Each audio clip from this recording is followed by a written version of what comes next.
জি, আসসালামু আলাইকুম। আমরা রয়েছি এই মুহূর্তে ওয়ারিতে নতুন একটা রেস্টুরেন্ট ওপেন হয়েছে যেটার নাম হচ্ছে পেশোয়ারাইন। তো এখানে সাধারণত মোগলাই ফুডগুলা ওরা সার্ভ করে থাকে।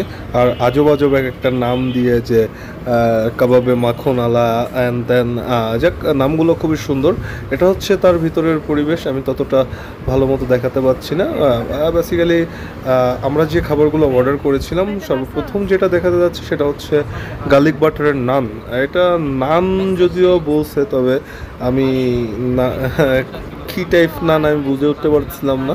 বেসিক্যালি নানটা যেমন হয় একদমই তেমন না, মনে হচ্ছে আটার রুটিতে বাটার আর কোরিয়ান্ডার লিভস মাখায় দিছে, এরকম একটা ব্যাপার। তো এবার যেটা দেখতে পাচ্ছেন এটা হচ্ছে মোরগে মাখন আলা, এরকম একটা নাম ছিল। মানে একটু নামটা আমি ততটা মনে রাখতে পারিনি। এর ভিতরে মাখনের কিছু দেখতে পাচ্ছি না, তবে কালারটা খুব সুন্দর ছিল, দেখতে খুব ইয়াম্মি ছিল, বাট খেতে ততটা বেশি ইয়া না, মানে মশলার যে কম্বিনেশন এটা ঠিক ছিল না। আর এটা যেটা দেখতে পাচ্ছেন এটা হচ্ছে লাল বাদশাহী ললিপপ। তারা একটু মোগলাই টাইপের নাম দেওয়ার ট্রাই করছে, কিন্তু নামগুলো কেমন যেন একটু, যদিও ভালো ছিল। যাই হোক, এটার ললিপপগুলো খুব ছোট ছিল, বাট এটা মিটটা খুব কুকড হয়েছে ভালো। আর হচ্ছে এখানে সবথেকে বড় ব্যাপার যেটা এখানে হচ্ছে, সাধারণত মোগলাই ফুডে হচ্ছে আপনার অ্যারোমেটিক স্পাইসগুলো ইউজ করে, ইন্ডিয়ান অ্যারোমেটিক স্পাইস, সেই ফ্লেভারটা না, মানে সব মিলে আমরা যেমন আদা রসুন গরম মশলা ইউজ করে রান্না করি, তার একটা যে গুড কম্বিনেশন থাকে, সেই কম্বিনেশনটা ঠিক ছিল না। মানে মশলার কোনোটা বেশি কম, এরকম একটা অন্য ফ্লেভার পাচ্ছিলাম, আহামরি কিছু ছিল না। এটা হচ্ছে তাদের পরিবেশ, দেখতে পাচ্ছেন। আমি একটু দেখানোর ট্রাই করছি, তবে আমি যেটা জানতে পারলাম এখানে হচ্ছে আপনার ওই গরুর নল্লি যে ইয়াটা তৈরি হয়, কি বলে ওটাকে, নেহারি, এটা খুব ফেমাস। এটা নেওয়ার জন্য সবাই সিরিয়াল দিয়ে দাঁড়ায় ছিল বা এত ভিড় দেখতে পাচ্ছিলাম। বেসিক্যালি আমি হচ্ছে গরু খাই না, এই জন্য আমি গরুর ওটা ট্রাই করতে পারছিলাম, বাট আমি মনে করছিলাম যে হয়তো বা নতুন কোনো স্বাদ, নতুন কোনো মানে কি বলে খাবার বা টেস্ট আমি এখান থেকে পাবো অ্যাজ এ শেফ হিসাবে। বেসিক্যালি আমি তেমন কোনোটাই পাইনি। এখানে মশলার খুব হেরফের ছিল, আহামরি কিছু না। কিন্তু ললিপপটা মোটামুটি খারাপ ছিল না, নানটা তো একেবারেই মানে নান বলে আমার মনে হয়নি।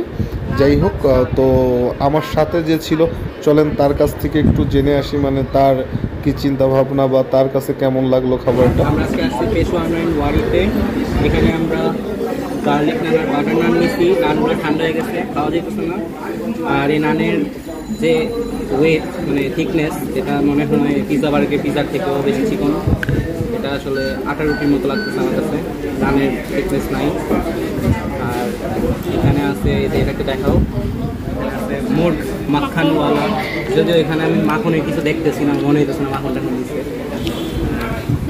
এটা এটা হলো বাদশাহী ললিপপ, যেটা ললিপপের থেকে অনেক ছোট।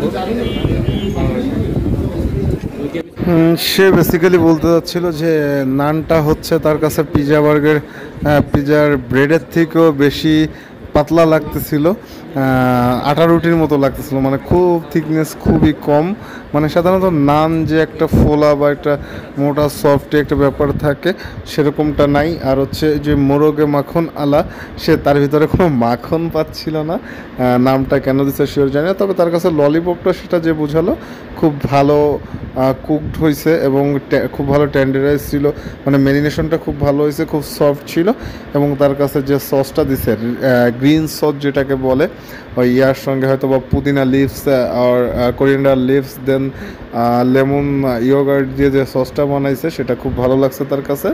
আর হচ্ছে তার সে তাই ওটা দিয়েই খাচ্ছিল, এটা বোঝাতে যাচ্ছিল।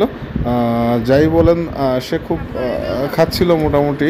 বাট বেসিক্যালি আমি যেটা বলবো যে নতুন একটা জায়গার ফুড সবাই টেস্ট করতে যায় হচ্ছে বেসিক্যালি যে খুব ভালো ডিফারেন্ট, হয়তো বা সব জায়গা যে স্বাদগুলো অলরেডি পুরনো জায়গার যে স্বাদগুলো নিছে তার থেকে ডিফারেন্ট কিছু পাবে, ডিফারেন্ট কোনো টেস্ট পাবে, ডিফারেন্ট কোনো স্বাদ পাবে। এটা এই যে মুরগে মাখনওয়ালা যেটা, সেটা দেখতে খুব সুন্দর ছিল, দেখতে খুব মনে হচ্ছিল যে অনেক টেস্টফুল হবে। যাই হোক, মোটামুটি সব মিলায় অনেক বেশি ভালো ছিল না, একদমও খারাপ ছিল না। ভালো থাকেন, সুস্থ থাকেন, খুব দ্রুতই নতুন কোনো ভিডিও নিয়ে